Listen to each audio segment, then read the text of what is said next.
against. Turn 1 Chalice on 1. Some really tough cards on the sideboard as well. Brett Jayne, we watched play Blue Light Tezzeret a little bit earlier, a friend of Joe Lissette, a deck that Lissette has been working on but has not pulled the trigger on just yet. So Jayne will be doing his bidding and doing well so far. I like what I see at 6-1-1. I like this deck too. It is distinct, which I like. It's not doing the same thing that everyone's doing. So far we know 2 decks in the top 8. We've got Burn, we've got Belcher. Other 6 are a mystery. As here's a Dimir signal. You had to be a little scared there. Oh yeah, that could have been a lot worse. That could have been a Chalice of the Void for 1. That's a Bayou. And you're going to know right away what Anderson's up to if you're Jayne. A Finhorn Elf. I'm going to pass the turn back. Jayne will draw a card. It's a copy of Force of Will. And this deck can do some pretty broken stuff quickly here. So it kind of makes it an appealing deck, is the ability to cast Jace or Tezzeret on turn 2. Some really explosive openings. Yeah. And if someone leads with the City of Traders into the Mana Accelerant, you have to assume they have something big planned. Academy Ruins now too. 4 mana. Tez maybe? Tez is something big. This is not a bad opening. So he turned to Tezzeret. We're going to tick that up to 4 in just a moment here. Take the die off the Tezzeret.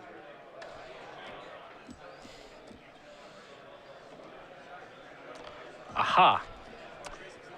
Found it. Found it. Chalice of the Void is what Tez does fine. Ian, you better make next turn count. You're not wrong about that. Force of Will over there for Jayne. Not sure if there's another blue card hanging out, but he can slow Anderson down a little bit here. So Anderson, as you said, does need to make this card count. Now, if he is able to play enough mana on the table, the Chalice may not even amount for much because he can still just natural order for Cradle Hoof the following turn. But there's a lot of pressure on him this turn to be as productive as possible.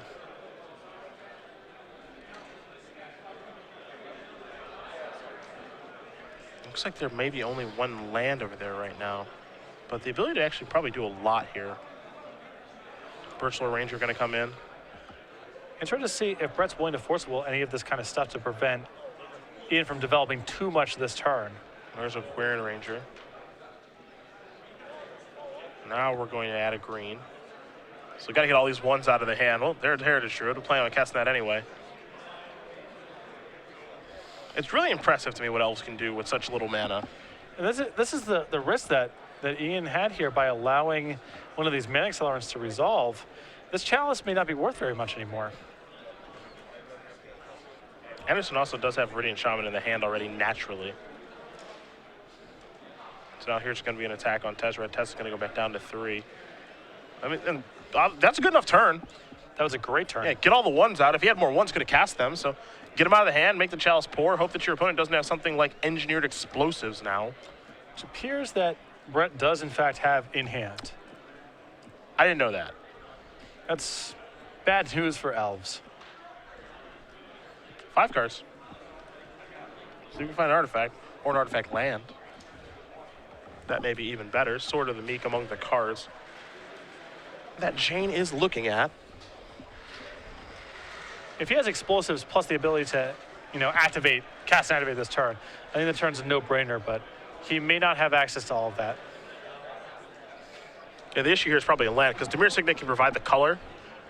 You activate, you use Academy Ruins, go through the Signet, blue-black, use one of those colors of mana, that's 1. You've got 1 mana floating, so you just need 1 more to be able to explosives for 1 and blow it.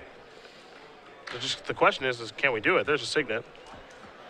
Now, Brett has, I believe, Force of Will and blue card in hand, so he can wait a turn. He's not at risk of dying next turn necessarily. Here's another Signet.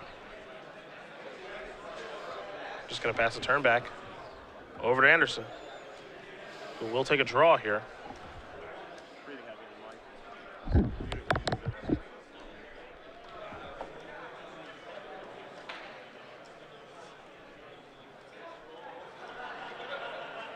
So explosives still may be enough to wrap all of this up. Yes, I would agree with that. It looks like Anderson has all the payoff cards in hand. There's a Natural Order, there's a Crater Hoof Behemoth, there's only 1 land. Does have the ability to generate a decent amount of mana here. Looks like 3, 4, 5.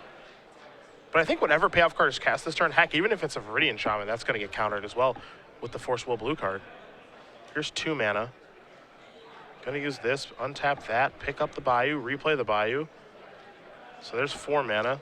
Crazy how easily the deck can do that. Natural Order, which would be lethal. Yeah, this is 3 creatures. The Crater Hoof is the 4th, so that's 16, 21. Oh, it's not, yeah. Every time I do Crater Hoof math, I get to the end of it, I'm like, oh yeah, it wasn't even close. Yeah, just assume they're dead. It's just easier that way. Force of Will gonna remove Thopter Foundry, so no Natural Order here. However, still has the ability to cast Viridian Shaman on a Signet if you'd like. So still a good turn.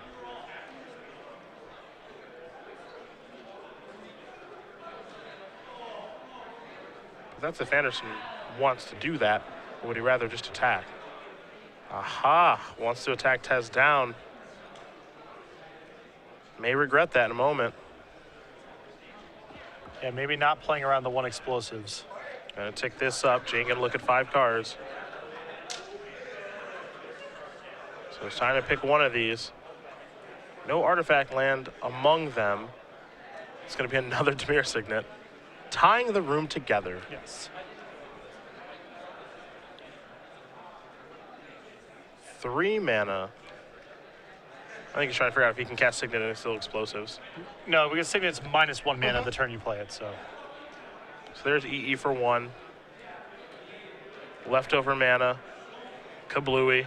Take care of those. And set Anderson way back. And now the Chalice in Brett's hand may just lock it up. Nettle Sentinel going to come into play. Probably not too scared of that one, though. Jayne will draw a card. Another copy of Baleful Strix, 3 of those in hand. Tez going to go up here. Time to take a look at 5 more.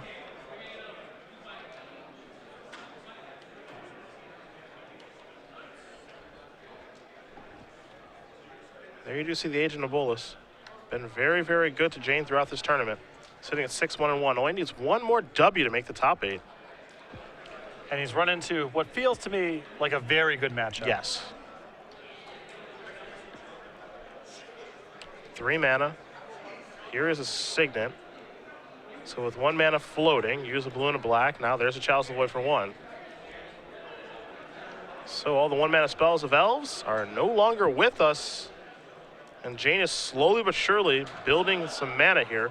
We saw Anderson draw a copy of Wirewood Symbiote. And now the Strixes in Jayne's hand may lock this up. If the Nettle Sentinel could threaten the Tezzeret, maybe the game could go on for a little bit longer, but these quality blockers are going to shut that door. Passing the turn back, Will Anderson over to Jayne. So Jayne will untap those 3 Signets in the Academy runs. Take a draw if he can ever find a land. Life would be pretty good for him. Still good, obviously, but I think a land is what really makes this thing easy for him. There are a few artifact lands in the deck, so may run across the seat of the Synod here. Oh, it just looks like another Signet. All 4. Any mana's good here, though. Yeah, even castable mana works.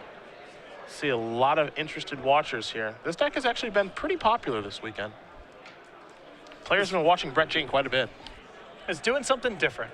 And that's really what I think a lot of people go to Legacy tournaments looking for. There's a Strix. Draws into a copy of Jace. Could play another Strix here. Or just drop another Signet.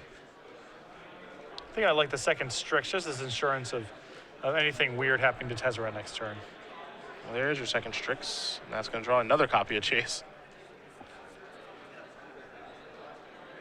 Just checking to make sure I've used everything. He has. Pass the turn back over to Anderson. Nettle Sentinel, of course, will not untap since it does not untap during the untap step. Requires a green spell to do so. Cradle was the draw for Anderson. And of course, a green spell. Chances are it'll get countered by Chalice, but it can still untap the Nettle Sentinel. We saw the interaction the last time we watched Jayne play against Elves. Yeah. And Brett with a loaded hand, I mean, Jace the Mind Sculptor ready to go too.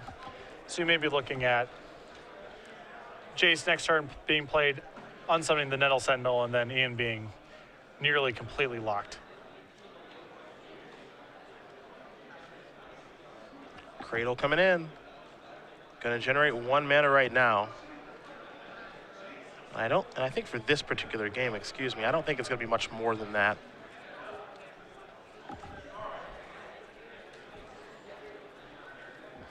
Now, Nick Miller had told us there was a lot of combos this weekend, and it looks like we've already got 2 locked up for top 8. Yeah, the decks that appear we have locked up in the top 8 right now are 2 copies of Elves, Burn, Belcher, Blue-Eye Red Stoneblade, Bug Delver. I believe this matchup and the other X1-1 matchup that we have are going to be the last 2 slots. This looks like this may be a really good top 8 for Tezzeret. It looks like a pretty good one for them. This is a pretty good Chalice for 1 top 8. I think. There's a Signet. There's a Jace. Bounce your Nettle Sentinel.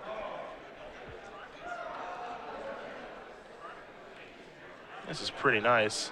Oh, Baleful Strix coming on into the red zone. It's a nice tag team of Planeswalkers. Yeah.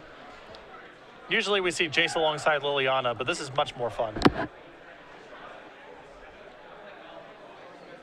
Taz is going to go up first before we get into the red zone here. So you see the Synod among the cards found here. There's also a, Staff of Nin. No big deal. Castable Staff of Nin.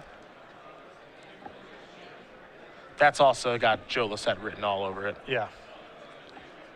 Pretty good against Elves as far as 6-mana cards go. There are 2 Elf decks in the top 8. Jayne could have, depending on how things break, looks like a pretty easy road here maybe to the finals.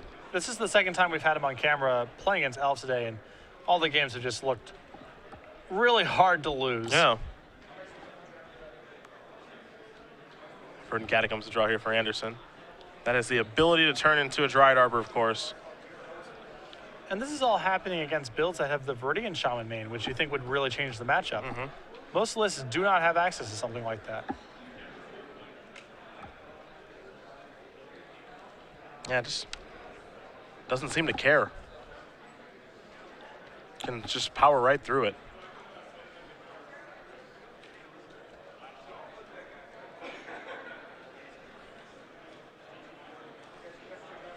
Taz going to keep on ticking up, going for the ultimate here. Thinking about making maybe a 5/5, and maybe that would increase the clock, but the ultimate does it just the same. You do the artifact count, there are 4 Signets, 2 Chalices. Oh, it is lethal. Yeah, it is it's pretty close to lethal. That's 1, 2, 3, 4, 5, 6, 7, 8, yeah. And now, if it wasn't lethal before. Nice. Oh my goodness, do I love Legacy. Fate Seal U, Staff of Nin, Tez, Chalices. Strix's beating down. See, that's the best part, is that the Strixes are not beating down. I think they beat down last turn. He might be on defense this turn. Not beating down this turn. Gonna rock steady. Those things are going nowhere. And if you think Dryad Arbor is a good idea, I'm afraid I've got some bad news. Yep. Just gonna have to get a basic Forest Will Anderson. Which is rough. I mean, he needs that cradle to get online before he can really start doing anything. So yeah, I mean, he's basically in the lock right now. It seems like it's been a while since we had a prison strategy. I mean, there are prison strategies, but this is all sorts of locks. Jace Fate Sealing or Brainstorming Tezzeret, making sure that your card quality is high with the ability to just dome you out of the game. Baleful Strix, a great blocker that cantrips. Staff of the Nin is, sure. Another element. Yeah, I'm sure that has an application, but sure. Firing back here, trying to break out of this Chalice, I would assume. Nope, it's the Staff. Oh, come on. Taking down the Staff? It's the little victories, I think. Yeah. I think that's what it is. Can't lose like that. Yeah.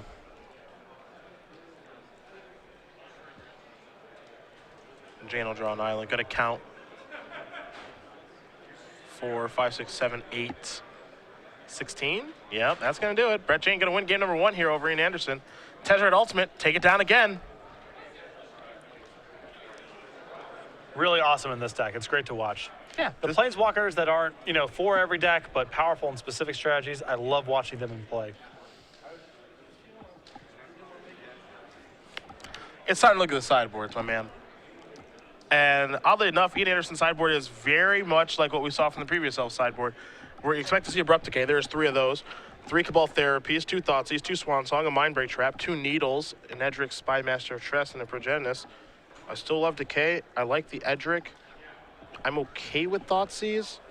And then Needle is, yeah, I guess Needle has to be good, right, because of the Planeswalkers? I'm not positive I like Edric in the matchup. Okay. I think the Needle is fine because of the Planeswalkers, as you mentioned, but Edric, Brett's very capable of locking Ian out, and at what point of the game are you going to Zenith for 3 and not get Viridian Shaman? Feels like it's pretty rare that that would happen.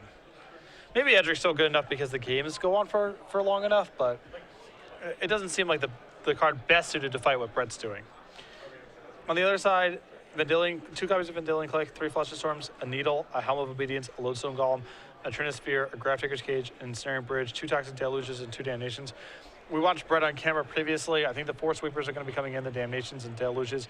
Ensnaring Bridge, Grafdigger's Cage to shut down the Natural Order angle. We saw Trinisphere and Lodestone Golem do an incredible amount of work against Elves last time. And the Needle as well, a lot of targets in Elves. Well, if you are just joining us, it's been a fun one here in Las Vegas. We're in round 9 of 9 of our Legacy Open. Cedric Phillips, Patrick Sullivan, Star City Games Open Series with our first individual Open of Season 3. Mono Red, Kevin Rand takes down the Standard Open. 3 wins in a row for Mono Red Aggro and Standard here on the Open Series. Legacy, well, it changes quite a bit, but the big decks that have been winning recently have been Death and Taxes and Delver variants. There's still the potential for that, but we could see something crazy like Burn or Elves win. Burn may be the first overall seed. The Burn pilot was 8-0 going into this round. So a draw almost certainly locks him for the first overall seed. I can't imagine anyone else has a record that good. And even with the loss, it could be in play, because X1 is better than, X1-1 or X02 or what have you. And we didn't even mention Belcher, Belcher. which the top 8 actually doesn't look bad for Belcher. There's a Burn deck and 2 Elves decks. Now, the Force of Will decks, there's Blue Red Stoneblade and Bug Delver, but both of those decks rely on having Force of Will. If they don't have it, which we've seen today, they're dead. So we could see maybe a Belcher win. And it's not even inconceivable for Belcher to be turn 1 Chalice on 1. You can go off with 0s and 2s and such. Yes, you can. Yeah. So who knows?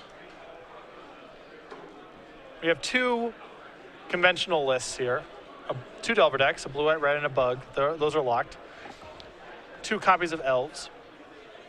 Potentially a 3rd copy of Elves here if Ian's able to pull off the upset, though it seems very tough. It seems like, as far as Anderson is concerned, this is as bad as it gets as far as the matchup. Yeah, it's the type of deck where you wouldn't even list it as your bad matchup coming to the tournament because there's so few copies of it in the room. But there's so many cards in Brett's deck that are really hard to beat. And it's not like he's laying off the pedal post-board. I mean, he's bringing a lot to the table in the sideboard games. Yeah, it just gets uglier, just like it did when we watched it before. Trinisphere is great. Lodestone Golem can be quite good. And Ensnaring Bridge might lock Ian. Yeah, Damnation and Toxic Deluge is just a deck that it seems to beat the crap out of creature decks. It seems like this deck is very good against Delver decks, too. At least Rug Delver. Yeah, you can get the hands that are kind of disconnected or maybe are broken up by 1 removal spell. We've seen a couple games, or 1 counter spell rather. We've seen some games where Brett's kind of putzed around for a while. It seems like some of his draws are sensitive to getting the 1 thing countered. Against a deck like Elves that brings no counter spells to the table, forget it. I mean, any hand with any acceleration into a big payoff card, a turn 1 Chalice of the Void on 1, all these should be good enough to get the job done. Oh, game 2 will be underway here shortly between Elves and Blue-Black Tezzeret. Anderson looking to catch back up here. Move on to a 3rd game, hopefully. Combo Elves, we have the potential for 3 of those in the top 8. Ross Merriam almost going back-to-back in Providence, playing that deck. We saw Riley Corran win the week before in Indianapolis. It seems to be a mainstay of the format at this point. So powerful. There's a couple of matchups that are just easy breezy. Yeah, some real laughers. It's a different kind of combo deck. I like the fact that it can play, kind of dual roles. And it's, it's got some resiliency to the Elvish Visionary as well. The list has just gotten tuned over the years. Yeah. It's just much better than it used to be. There's no other way to really put it. No more Regal Force. No more Mirror Entity. Yep. No more Emrakul. Yep. None of that nonsense. All engine, the big payoff cards, the 2 copies of Craterhoof Behemoth. easily castable in this list. The change of the legend rule, what that did to Guy's Cradle, that's a big deal, especially alongside hard casting Crater Hoof Behemoth. There's even a thing for it, so it can still win the same combo way, but now it can also win sort of a semi-combo way, and that wasn't always the case. Yeah, I think that's the thing that really makes this deck pretty nice, is just the ability to, I can kill you on turn 2 or turn 3, depending on my draw, but I can also play a longer game and be perfectly fine. And that's appealing. That's an appealing aspect of a deck. Yeah. To be able to play combo or aggro, or at least, play a longer game. Not fold to a single hate card. Yeah, that's really nice. But you can still win on turn 2. You kind of get the best of both worlds.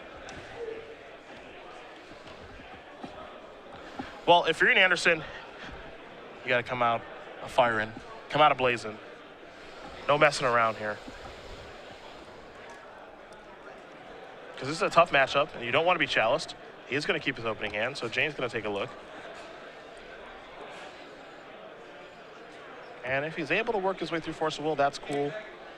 But he just needs to get out on the board. Now, Jayne's deck, one thing we haven't seen from him is very many mulligans. This deck seems like it'd be mulligan prone, given the ability to just draw, the wrong pieces of the prison. There's a fair amount of mana in the deck, though. There's 22 lands, plus all the talismans and signets and so forth, so. Quirion Ranger going to come right into play. You see in Jayne's hand right now, there is a Toxic Deluge. You wonder if Anderson does know about that. Just going to play a copy of Darkspear Shores before passing the turn back. Thoughtseize was the draw. There's a Bayou. You got to imagine this is a discard spell, yeah. So if Anderson didn't know about Toxic Deluge before, he does know now. The problem is that there are 2. Yep. And 2 payoff cards here in Transmute Artifact and Tezzeret.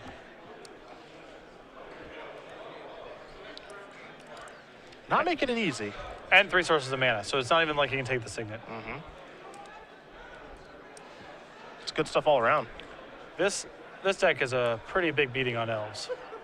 Now, the upside of all of this is that even if Ian has one of those hands that can win on turn 3, he can just win the game on turn 3. Hey, he's good to go. Yeah. But if he doesn't, it's going to be hard to beat all this disruption, I think.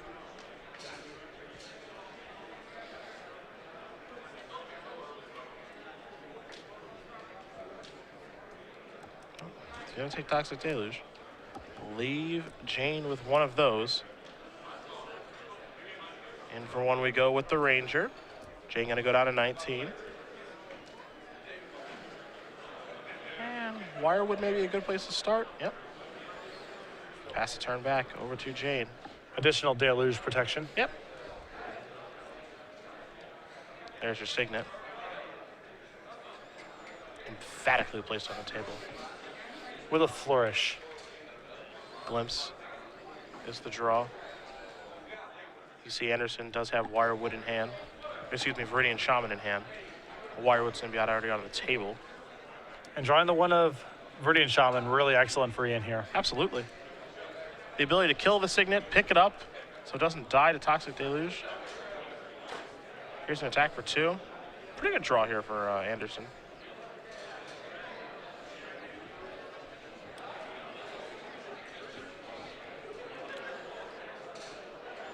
Yeah, there's that. So, bye-bye signet. Back to Jayne, we're about to go.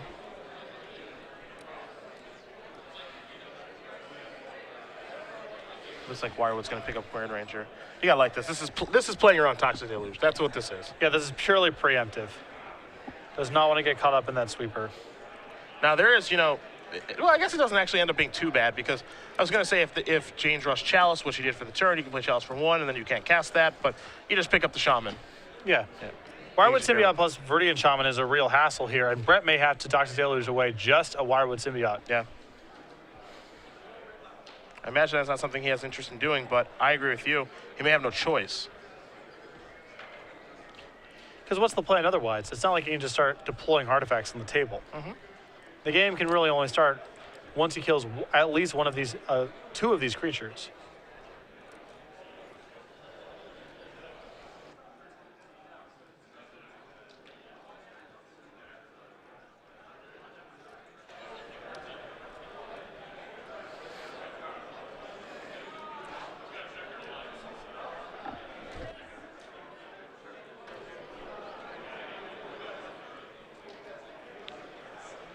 I think Brett's trying to come to terms to see if there's some other way to go about doing this, but I just don't think there is.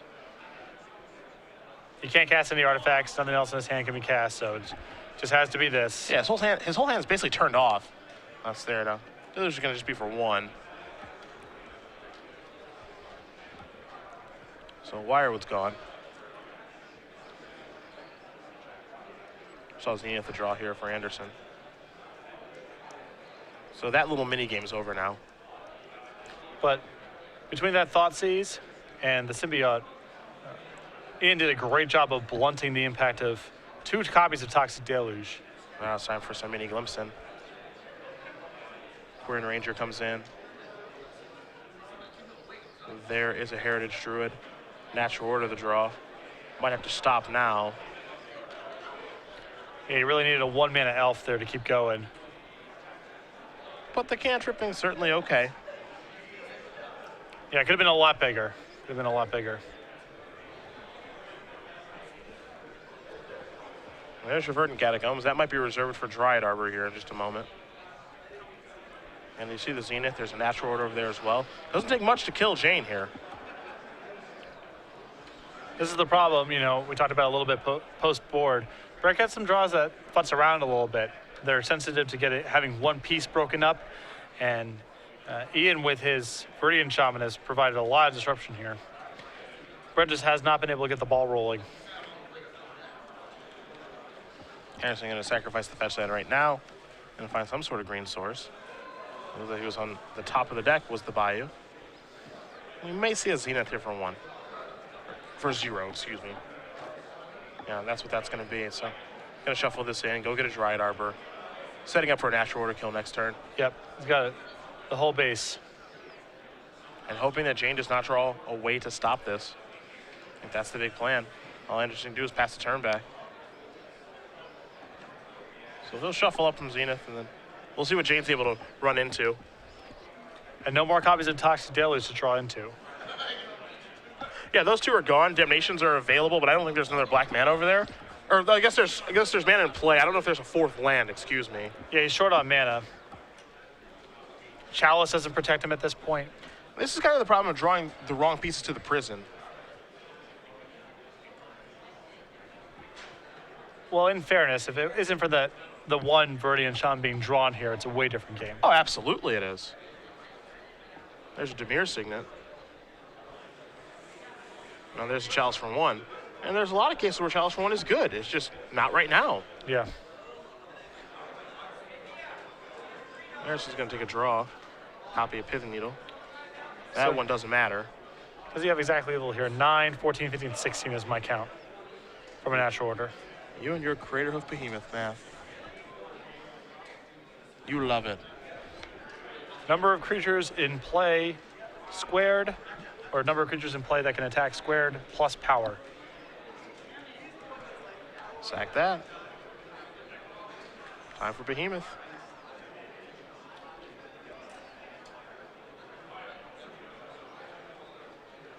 There is the hoof. Yeah, my count is exactly 16. Everybody in. And I think Jayne agrees with you. So how about a game 3? How's that sound? This is the first time that we've seen Elves take a game off this Tezzeret deck. And the main deck, Viridian Shaman alongside a Wirewood Symbiote, was critical. That's 1. That's 1. Got to get another 1. Oh, yeah. Got to get it on the draw, too. That's harder. Yeah, turn 1, Chalice on 1. Now that's a thing. Yeah, that's harder. Let's see if Jayne's going to go back to the drawing board. It looks like he is. Anderson may as well here. So both players going to take a look at their sideboards before they move to game number 3. Again, I still do think this favors Blue-Black Tezzeret greatly, especially on the play and the ability to cast Chalice on 1, Ensnaring Bridge, Transmute Artifact, the whole bevy of answers. Ian did show the recipe, though. That's the mixture of cards he needs. And Brett had to fumble around a little bit with his draw as well. I mean, that was a critical piece, too. While we do wait for these players to sideboard and get ready, We've talked about this a little bit this weekend, but it bears repeating. John Avon's Kickstarter is underway. Yeah, Kickstarter.com, search for John Avon or go to the website. John's in the process of raising funds to produce a hardcover book, kind of coffee table style, highlighting the art that he's done both for Magic and for other fantasy products, his artistic process. He's looking to raise 24,000 British pounds, roughly $41,000 US. You can just view this as a way to pre-order the book if you go to Kickstarter. I'm sure there's a tier that allows you to just pre-order the book, essentially. There are higher tiers that allow you to get more exclusive content, even Skype in a conversation with John. He's one of Magic's premier artists, particularly his work on land artwork. Someone who's drawn a lot of beloved and influential pieces, and Star City Games is really excited to support this product. So again, you can go to Kickstarter.com, you can go directly to the Star City page, and if you're interested in this sort of product, make sure to spend your money. It's not even a donation, because all the tiers involve you receiving something in return. One thing I just thought about too with John, outside of his fantastic land art, is there's a chance that he's inspired a lot of people actually to get into doing artwork for Magic. One thing I think about is at these tournaments we have so many ultras. Yeah. You have to wonder how many people have been inspired by his artwork. Oh, plenty, I'm sure. Yeah. And the grassroots Magic art scene is really cool too. The fact that so many ultras and so forth are part of the community now and producing work. The altar that I have from Eric Klug is one of my most cherished Magic possessions. So we of course see a lot of artists out at our tournaments too. RK Post, yeah, always a frequent guest here on the Open Series.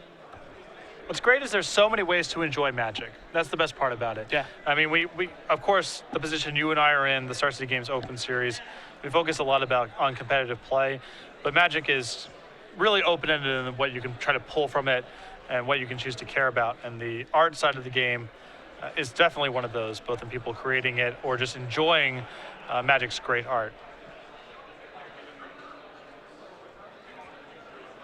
Apparently Brett Jayne is a streamer, much like Joe Lissette. Okay. It's pretty cool. Brett W. Jayne on Twitch. Gets his battle on. I imagine he's probably been streaming this deck some. Plays with Joe. Maybe there's been some tag teaming, some dual boxing. Yeah, that'd be cool.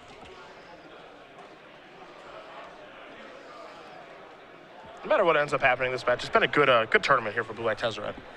Kind of putting itself back on the map here. I think a deck that a lot of people have forgotten.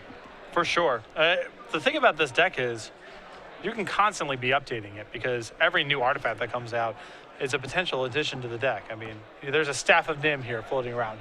Not really a card someone would consider a Legacy staple, not a card that you would think of very much when you saw it on a spoiler, but it's here doing good work. Might be the piece that was missing. And there's plenty of cards like that. Decks like this that are really, this is an artifact deck. It's a lock deck. It's an artifact deck with all utility pieces. There's a lot of ways to build this, and there's a lot of ways to theoretically incorporate new content. So you can always be updating and adapting it. And those are some of my favorite decks in Legacy, are the ones that feel like this deck's always going to exist in some form or another, but a year from now, 3 years from now, 5 years from now, it's going to be looking different each time. And it seems like it will always exist in some fashion, which is what makes it cool. But some pieces are set in stone, and I like that, Merfolk, new Merfolk come out, maybe you add them to the deck, maybe you don't, but Lord of Atlantis from Alpha, still there trucking along. Not going anywhere.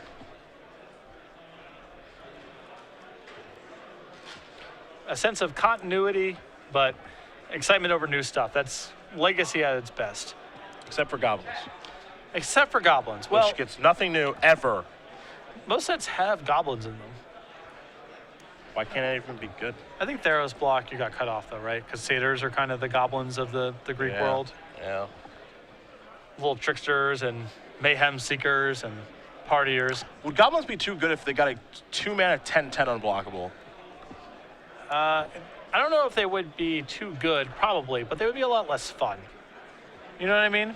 It's lame to win like that. It's lame. If you wanted to do that, you would just natural order for Progenitus, right? But you're choosing to play Goblins because you don't want that experience. It's not a sealed deck. You choose the cards you put in your right. deck. This again. This argument again. Look, we need some help. I'm thinking that might be a good place to start. Maybe I shouldn't be in R&D. Earlier, I think I had a moment with my Rotten Egg cycle. Well, the Rotten Egg cycle, you can't really take credit for that because that's a pre-existing cycle. Yet it doesn't exist. So I will take credit. Sure. Along with the enemy-colored bad filter lands. if Carplusian Forest exists, you can then not take credit for Caves of Quillos. That's not, you didn't come up with that design. Can't I, though? Can't I? Here's a question. What's the worst land cycle? The worst land cycle? I believe that it's a no doubt about it. The Legends bands with other Legends cycle. The lands that don't make mana. Listen, first of all, one of those is enough. We don't need all 5, you know? And secondly, I don't even think they really work in the rules. Because you can't have, there's some way that banning works where you can only have one non-banner in the ban. So there's a way that you can have the banning land and a legend and not be able to ban and attack with everything because you have too many non-banners in the band. Also, there's 5 of them.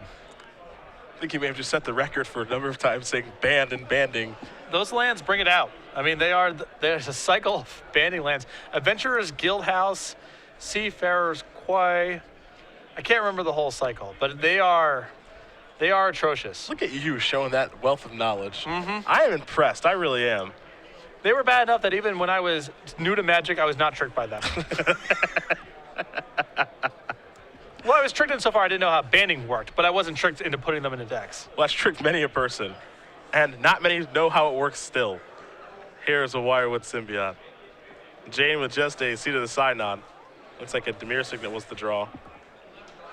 See Polluted Delta. The big question here, obviously, is there a chalice for 1 here or not? I think he's got it. For me, it's still those Kamigawa allied lands. I think you have to pay a life to use them, and they don't untap on your next untap step. I think those are in Tempest. Oh no, I know the ones you're talking about. Yeah, those are also doozies.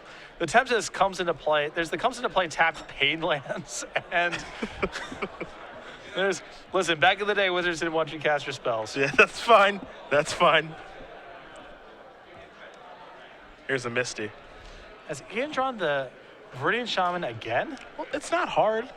You play 1 to draw it. It's pretty challenging. You actually play 1 to tutor for it, I think, but you also can draw it. Here's a Trop. I guess we could see Abrupt Decay too. Chalice isn't the end-all be-all in this matchup. Post board, game 1, it's really rough. Yeah, it's a real doozy game 1.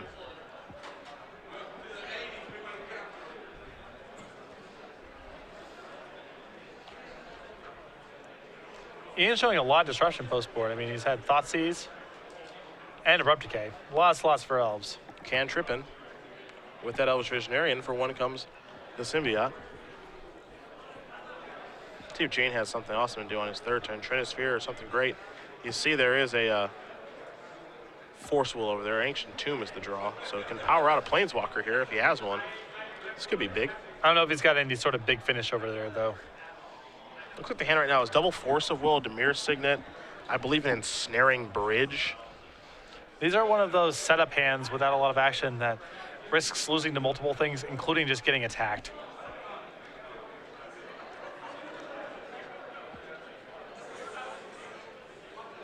Well, there is that. Gonna take 2, will Jayne. There is the Dimir Signet. Follow this up here with the Baleful Strix, so it's time to go Cantrippin. That nets Nurborg. Now Brett just has to wait, basically. At the mercy of his own draws. Yep. Some big ones, a lot of Planeswalkers. This is a blue deck, but it's not a blue deck with Brainstorm or Ponder. Yep. Due to how poorly those, of course, interact with Chalice of the Void. Can do some other powerful things, though. That's the cost of Chalice, you know? So many of the good cards in Legacy cost 1 mana. So Chalice is awesome against so many things, but it prohibits you from playing those cards as well. And so you get into spots like this. And Bayou going to be fetched out via Verdant Catacombs. Anderson going to go down to 18.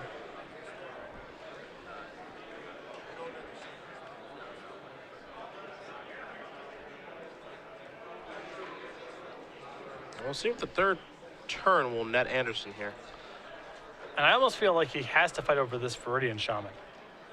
With the Symbiote in play, I mean, we saw this last game cause Brett all sorts of trouble. His combination's a lot to overcome. I think he's wondering maybe if there's a test spell I can play, but this might be the ultimate test spell. Well, this is the ideal test spell because it's probably going to get Force of Willed. But Ian doesn't even need it because he has Abrupt Decay in his hand. So he can blow up the Chalice and then go crazy if he wants to. Just going to pass the turn back over to Jayne. Jayne needs one of these Planeswalkers, like, right now. Yeah. Ancient Tomb is not what he was looking for. You see a couple of lands and then Snaring Bridge.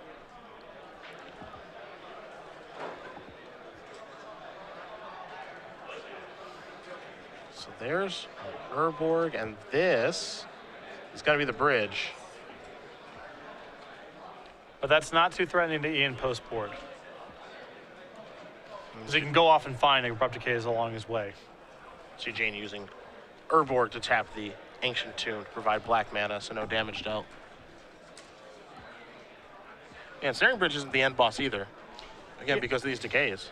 The game changes so much post-board. I mean, and Snaring Bridge is a one-outer for Ian game 1. And post-board, it's not even clear it matters. Deathrite Shaman the draw here. Gonna have to clear out that Chalice if he wants to have that. That gives him another way to win through Snaring Bridge too. So he's trying to get a move on here though. Underneath 10 minutes. And draw is obviously a disaster for either one of them. Knocks both players out. Yeah. I can see two sides to this. One is Ian breaks the Chalice, which he's doing now, and then starts playing stuff. The other is by just getting Elvish Visionary and recasting it over and over again, setting up a huge hand where he can try to Abrupt Decay and win in one turn. But I don't think he has really the tools to do that, nor the inclination, so just this instead. Deathrite Shaman will come down. And Anderson will pass the turn back over to Jayne. And Shaman can do some good work here as well. It's an Academy Ruins for Jayne. Can put Chalice back on top of the deck and draw it, but he's kind of fumbling around right now. Again, you can see the difference between this deck when it has Tezzeret and or Jace and when it doesn't. Well, and it's wildly different. Also when it's fighting against Disruption. That's been a big part of these games too. Although the Academy Ruins is a huge draw here for Brett because he can go ahead, ruins the Chalice. Chalice on one, which may or may not make that big of a difference. Also keep his Ensnaring Bridge around, get empty-handed, and Ian only has so many ways to blow up these artifacts, even though he's doing very well right now. So the Ruins is helpful.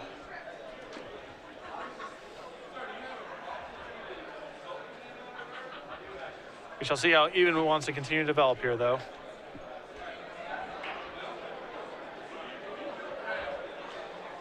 Starts off with the Visionary.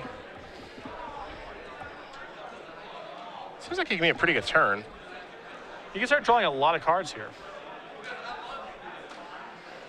Yeah, Ranger starts to make this pretty fun as well. Heritage Druid is a good place to start, though. Yeah, things can actually get out of hand right now. He still needs to break through the bridge. The Visionary,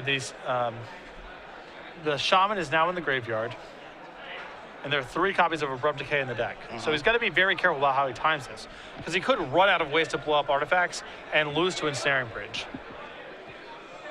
Or you have to get real creative with Deathrite Shaman and removing stuff. Right. There's a Forest. And the ability to draw multiple cards a turn now is definitely going to come into play. Yeah, he may not have Glimpse, but he can gas up this way. Yep.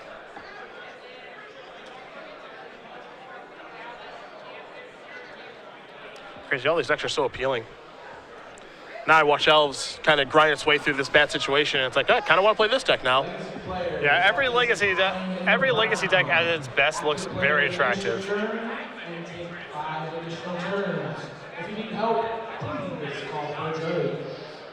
Korean Ranger looks like it's going to activate.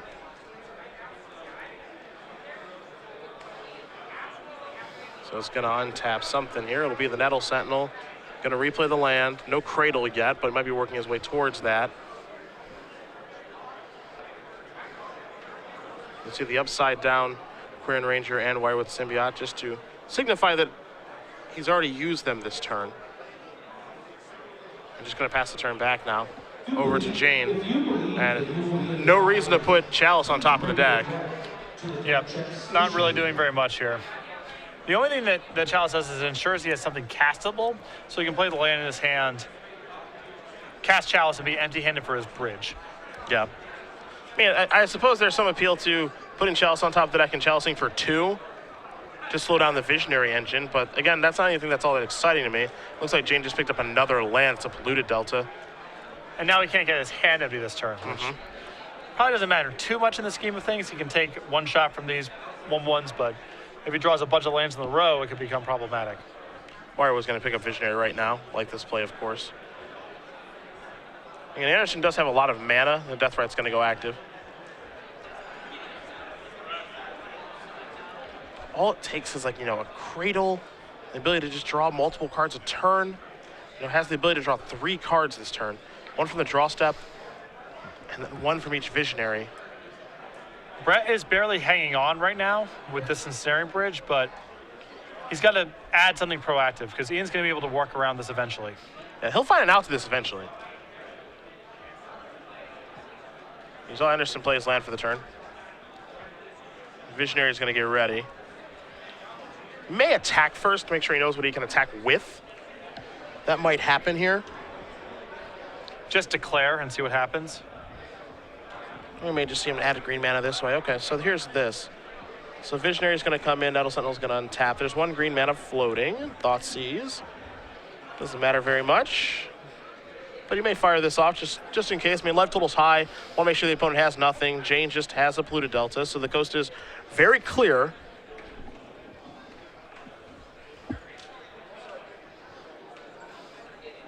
Again, 1 green mana floating here for Anderson. Already played the land. Wirewood is going to be used here to pick up Visionary.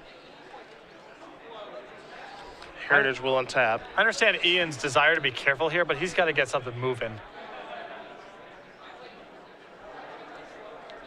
Yeah, at this point, it's just draw 3 cards a turn. And there's a Decay. That's getting moving. Well, not quite yet. You have to know when to use it. He's got to try to set up Clear Hoof plus Abrupt Decay in the same turn because he doesn't want Brett just getting it back with the Academy Runes. Yep.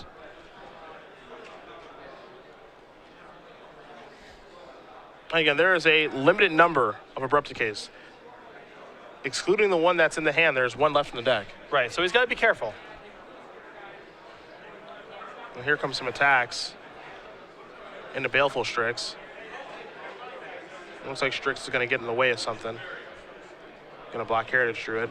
So 1 damage will come through. Doesn't really seem worth chipping in for a point there when Brett can just Academy Ruins back the Strix. Yeah, I would agree with that. I don't like attacking there just because, I mean, what's the point in throwing something away? Right, it's basically free for Brett to just get the Strix back anyway. Yeah. Mana's not a concern. And I guess if he moves to try to put the Strix on top of the deck, Ian can Deathrite it away. That's Maybe true. that's the play. That's true. We're actually going to put Chalice on top now. All right, that makes sense. Yeah. That's fine. That's Chalice. I have to imagine this is for 2 to slow down Visionary. Maybe not. Well, Chalice set to 2 plus Ensnaring Bridge. If Brett can keep his hand empty, Ian might not be able to get out at this stage. I mean, you can just kill the bridge. I'm saying if the Chalice is set on 2. Yeah, Abrupt Decay can't be countered. Oh, correct. Oh, Chalice counters the spell. Yeah. Right.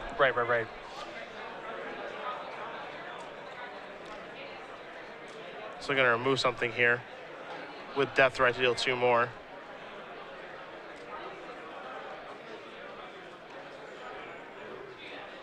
Anderson will take a draw. It's another copy of Wirewood. This allows him to see even more cards. This is part of the reason I don't like the attack with the Heritage Druid because you can't generate as much mana anymore now. Yeah. You can still generate a decent amount, and sure, he hasn't run into a Cradle yet, sure. There's an Abrupt Decay going to target the bridge. Now, again, it's all about the timing here, and will it make for a lethal attack? So here are our attackers. 1, 2, 3, 4, 5, 6. So I believe Jayne's going to go down to 4. There's an Abrupt Decay for Deathrite to remove. And assuming that there's another instant or sorcery in the graveyard, Deathrite will be lethal on its own. Let's see what Jayne draws for the turn. Yeah, he knows his bridge is no good here. Yep. Yeah. And that's going to do it. Ian Anderson's going to win this match over Brett. Jayne Combo Elves able to get the job done over Blue Black Tezzeret. What looks to be a pretty tough matchup there for Elves. But what that means right now is there will be 3 Elves decks in the top 8. Well, post-board, the disruption was really tough on Brett. The main deck Viridian Shaman coming up over and over again was a huge boon for Ian there. Game 2 was a great example of Symbiote plus the Shaman really took all the air out of the Toxic Deluges that Brett kept his opening hand on the strength of. I mean, that just shows the redundancy and the resiliency of Elves. Yeah. That's why the deck is so good, is because, again, it can be a fast combo deck, but it's more of a slower combo deck that wins on turn 3 or turn 4. But it can play a longer game where a lot of combo decks would just be dead in that situation. Yeah, for sure. Very impressive.